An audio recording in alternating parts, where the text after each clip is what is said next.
I wouldn't kill him because he looked as frightened as I was. I looked at him, and I saw myself. And then I stood my ground and touched one.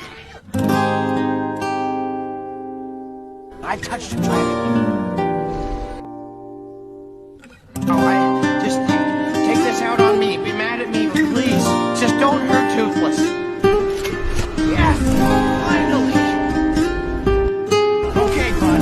Let's try the new move. Oh, Toothless, it's good to have you back. You're my best friend, bud. Isn't that right, bud? What would we do without you, old finger friend?